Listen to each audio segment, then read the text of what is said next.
नमस्कार साथियों, स्वागत है आपका बयान का 24 यूट्यूब चैनल पे। बहुत बहुत साथियों, आज की जो वीडियो है ना वो है ब्रजबीर के कारण। ब्रजबीर का कहना यह था कि दुनिया में सबसे सेफेस्ट प्लेस क्या है, मतलब ऐसी कौन सी जगह है जो सबसे सुरक्षित है पूरी दुनिया के अंदर। तो आज उसको मैं थोड़ा सा विस्तार से समझाना चाहता हूँ। मैं एक्चुअल में क्या ना आपको एक कहानी के माध्यम से समझाऊँगा। सत्य पर आधारित कहानी है, ऐसा नहीं कि फ्रॉड है। बाकी थोड़ा सा कहानी से आप समझोगे तो जल्दी आपकी समझ में आएगा। एक ऑस्ट्रेलिया का नागरिक था जिसका जन्म जो है तुम्हारा ऑस्ट्रेलिया में हुआ था 3 जुलाई 1971 को। उसका नाम था लुसियन असाजे, जो कि वैसे तो मूलतः तो ऑस्ट्रेलिया का नागरिक था, लेकिन वो उत्तर अमेरिका में रहता था। उत्तर अमेरिका में जनरली 3 ही देश आते हैं, कनाडा, अमेरिका और तुम्हारा मैक्सिको। उत्तर अमेरिका में रहता था। उसने 2006 में एक वेबसाइट बनाई। थोड़ा सा मैं कहानी के माध्यम से आपको समझाऊंगा, कहानी से आप बिल्कुल परफेक्ट समझ जाओगे। 2006 में एक वेबसाइट बनाई। उस वेबसाइट का नाम था विकीलिंक्स। उसने पूरा का पूरा अमेरिका की जो कॉन्फिडेंशली मतलब ऑफिशियली जो डाटे होते हैं, जो केवल मतलब अमेरिका सरकार के होते हैं, वो पूरे हैक कर दिए। और हैक करके मैं जो बता रहा हूँ वो आप गूगल पे भी सर्च कर लेना, वो वास्तविकता बता रहा हूँ, ऐसा नहीं कि कोई काल्पनिक चीज़ें बता रहा हूँ मैं आपसे। जो उसने हैक कर लिया और हैक करके ऑफिशियली कर दिया, मतलब वो पब्लिकली सभी के लिए अवेलेबल कर दिया। उसमें कुछ ऐसी चीज़ें पाई गई जिसमें मतलब कहीं ना कहीं अमेरिका के ऊपर डाउटफुल हुआ। डाउट काहे के लिए हुआ कि काहे के लिए अफ़गानिस्तान में इतने दिन युद्ध चला। नाटो की जो भूमिका है वो उसमें कहीं ना कहीं जो है क्वेश्चन मार्क खड़ा कर रही थी। अमेरिका की जो भूमिका थी ना वो भी उसमें डाउटफुल थी। नाटो की जो भूमिका थी वो भी उसमें डाउटफुल थी। मतलब 12 साल तक जो अफ़गानिस्तान में युद्ध लड़ा अमेरिका ने, या पूरा का पूरा उसमें अमेरिका के जो सीक्रेट डॉक्यूमेंट थे ना वे थे। तो उसमें हुआ क्या, उसे अमेरिका ने बोल दिया कि इसे पकड़ो, जिंदा चाहे मुर्दा कैसे पकड़ो। तो उसने क्या किया, वहाँ से भागा। जैसे उसे पता चला, एक स्वीडन जगह पड़ती है यूरोप में, जो उत्तर अमेरिका से यूरोप आ गया, वो यूरोप आ गया। यूरोप में तुम्हारा एक जगह पड़ती है स्वीडन में आ गया। अभी वहाँ से भी वेबसाइट वो चला ही रहा था, ऑन ही कर रहा था, मतलब बंद नहीं की वेबसाइट उसने। अब स्वीडन सरकार को अमेरिका की सरकार ने फ़ोन लगाया कि या तो आप इसे समझाओ और नहीं फिर हम आपको समझाएंगे। स्वीडन सरकार ने बोला नहीं, हम ही समझा देंगे, हम इसको पकड़ के आपको लोकार्पण कर देंगे, आप घबराए नहीं। अब जो स्वीडन की सरकार है उनने जो पुलिस है वो लगा दी। जैसे ही इसे पता चला कि भाई मेरे पीछे पुलिस लगी है, तो इसने स्वीडन क्रॉस करके कैसे भी ये आ गया अब यूके में, मतलब जिसे आप ब्रिटेन बोलते हो ब्रिटेन में चला गया। तो ब्रिटेन में जाने के बाद इसने कैसे भी करके एक एम्बेसी है, इक्वाडोर की एम्बेसी, वहाँ पे चला गया। और जैसे ही इक्वाडोर की एम्बेसी में एंटर हुआ, बाहर से पुलिस ने बैल बजाई कि यार वहाँ से एम्बेसडर बाहर निकल के आया कि भैया आपके यहाँ पे एक इंटरनेशनल क्रिमिनल है, उसे आप बाहर भेजो। उन्होंने बोला क्रिमिनल थोड़ी है ये तो मेरा दोस्त है। बोला दोस्त है? बोले नहीं, ये तो इंटरनेशनल क्रिमिनल है। बोले नहीं तो दोस्त है, फिर भागा क्यों? बोला भागा थोड़ी, वो तो जॉकिंग करने गया था। तो इससे क्या चीज़ें समझ में आई कि वो कहीं ना कहीं अपने आप को बचाने की कोशिश कर रहे हैं, मतलब उस क्रिमिनल को बचाने की कोशिश कर रहे हैं। उन्हें ब्रिटेन के पीएम को, पुलिस का जो बड़े अधिकारी थे, उन्हें ब्रिटेन के पीएम को फ़ोन लगाया। बोले देखो इस तरह से एक क्रिमिनल है और वो एम्बेसी में घुसा है इक्वाडोर की। तो उनने एम्बेसी में फ़ोन लगाया, बोले मैं ब्रिटेन का पीएम बोल रहा हूँ। उन्होंने बोला कौन, मैं तो नहीं जानता। उनने फिर बोला अच्छा मुझे नहीं जानते। उनने इक्वाडोर के राष्ट्रपति को फ़ोन लगाया, ब्रिटेन के प्रधानमंत्री ने। बोले तुम्हारी एम्बेसी में कौन आदमी बैठा दिया तुमने? वो मुझे नहीं पहचान रहा, मैं ब्रिटेन का पीएम हूँ, हमारे यहाँ ही बैठा है यार, हमें नहीं पहचान रहा। उन्होंने बोला सर मैं थोड़ा बात करता हूँ, मैं देखता हूँ।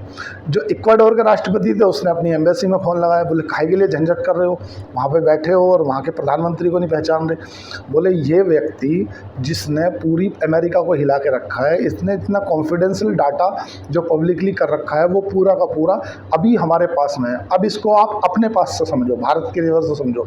अगर कोई ऐसा आदमी जिस पे पाकिस्तान, जो कि हमारा पड़ोसी देश है और हमसे हमेशा बुरे ही संबंध रखता है, वो बांग्लादेश हमारे बारे में क्या षड्यंत्र रख रहा है, आईएसआई के जैसे क्या षड्यंत्र रख रहे हैं, उनकी अगर इंटरनेशनली जो बिल्कुल कॉन्फिडेंशियल डाटा है जो किसी के पास नहीं होना चाहिए, अगर वो व्यक्ति उसके पास वो डाटा हो, तो तुम्हें क्या लगता है कि भारत सरकार उसे क्या बोलेगी कि नहीं सौंप दो? भारत सरकार बोलेगी नहीं सर, लंच कराओ, डिनर कराओ।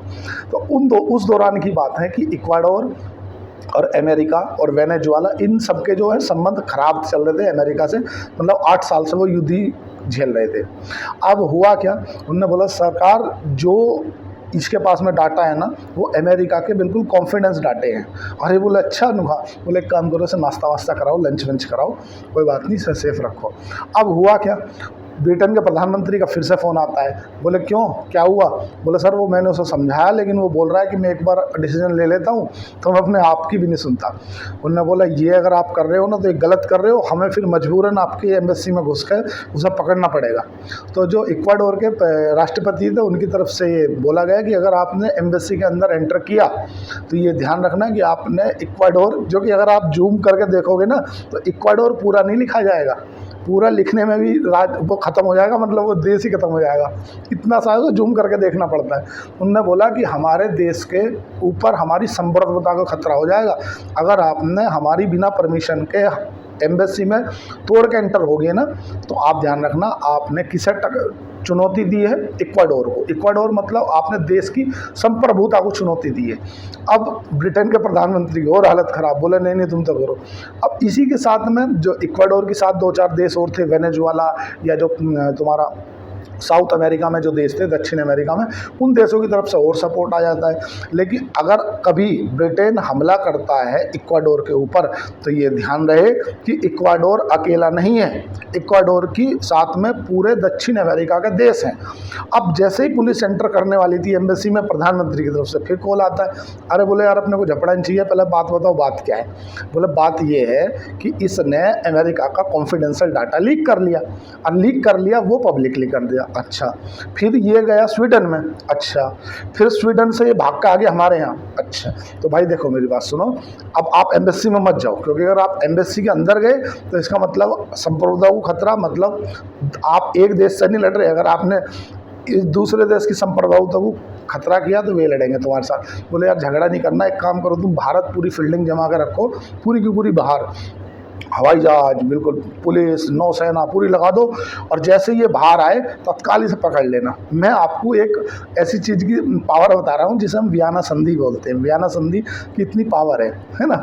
वियना संधि जो कि तुम्हारा यूनाइटेड नेशन में जितने देश हैं सबने एक दूसरे देश के साथ संधि कर रखी है, उसमें थोड़ा सा कॉम्प्लेक्स पे चलते हैं आगे, क्या मज़ा आता है। तो हुआ क्या कि अब वो 8 साल तक भाई चाहते तो उसे शूट कर सकते थे, भाई शूट भी तो कर सकते थे, पर वो समस्या वही है कि भाई किसी के एम्बेसी के अंदर आपने हमला कर दिया, मतलब तो बहुत बड़ी बात होगी, और देश की संप्रभुता को टक्कर होगी। देश किसका? ब्रिटेन का। और वो ब्रिटेन ही कुछ नहीं कर पा रहा अपने देश में होने के बाद में उसका क्या हुआ वो भी समझ लेते हैं। जो तुम्हारा लुसियन असांजे था, इसको मतलब 8 साल बाद इसने खुद ही अपने आप को समर्पण कर दिया। लेकिन डिपेंड ये करता है कि कौन सा देश किसके साथ में किस हद तक खड़ा है। अगर जो ये बोलते हैं ना कि यार भारत को अमेरिका के साथ में मतभेद नहीं रखने चाहिए, भारत को रूस से तेल लेना बंद कर देना चाहिए, तो ये उन लोगों के लिए है। आज बताओ अगर रूस ने 1971 के युद्ध में भारत का साथ नहीं दिया होता तो क्या आज वे जो स्थिति है वो रहती? क्योंकि रूस हमारा ट्रस्टेबल पार्टनर है पहले से ही। जब भी कभी भारत के ऊपर सिचुएशन गंभीर पड़ी है तो रूस ने हमारा साथ दिया है।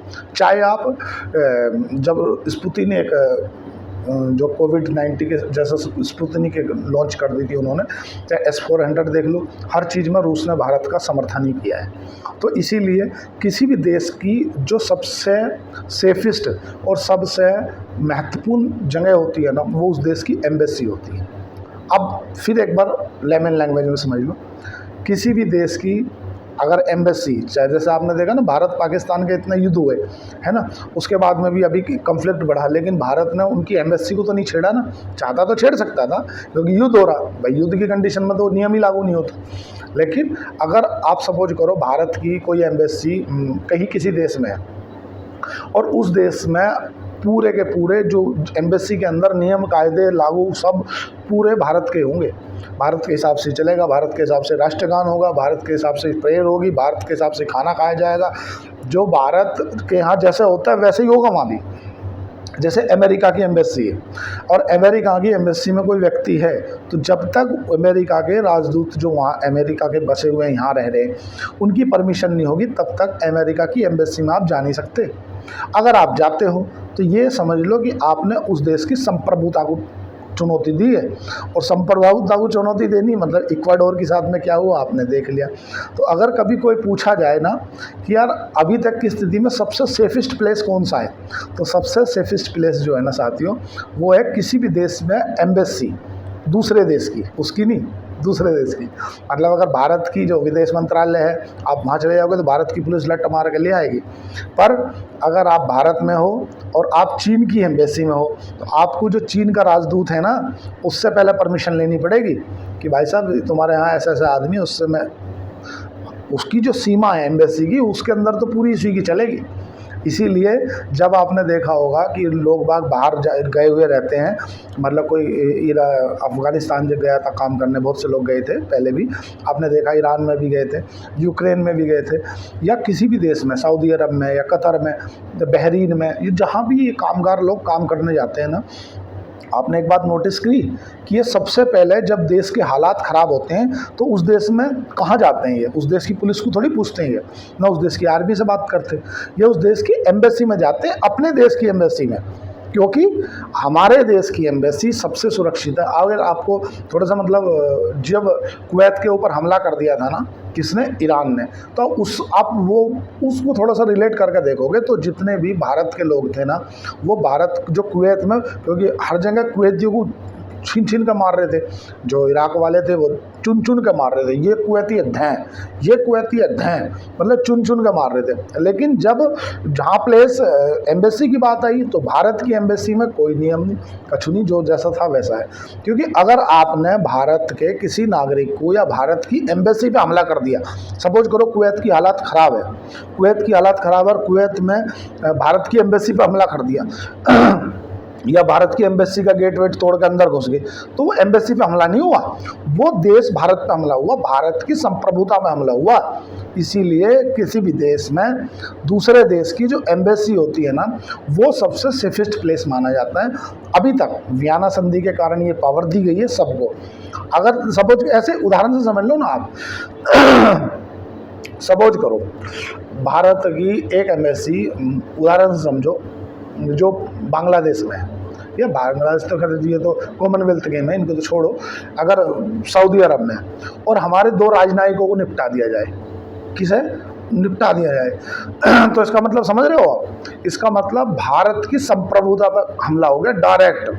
भारत विदाउट एनी कंडीशन अग्नि 5 दबाओगा, ठंडा साढ़े कर दिया ले खैर समझ गए होंगे शायद आप। अब ऑस्ट्रेलिया में इनका जन्म हुआ था वर्ष 2017 से 2021 के बीच में। इन्होंने, जिनकी जलांस्की जी असाजे जिसकी मैं बात कर रहा हूँ, इन्होंने 2017 से 21 के बीच में इक्वाडोर की नागरिकता ली। फिर ये इन्होंने कुछ इनका राजनीतिक कार्यकाल भी रहा। बाद में इनका क्या हुआ, बाद में इन्होंने आत्मसमर्पण कर दिया, शायद कुछ केस वेस भी चला है, तो शायद आप समझ गए होंगे कि किसी भी देश की जो एम्बेसी होती है वो उसकी सबसे सेफेस्ट मानी जाती है। इसलिए एक माइंड में क्लियर कर लो कि अगर आप अमेरिका की एम्बेसी में हो किसी दूसरे देश में, तो अमेरिका की ही चलेगी वहाँ, बिना अमेरिका की परमिशन के वहाँ पे कुछ नहीं होने वाला।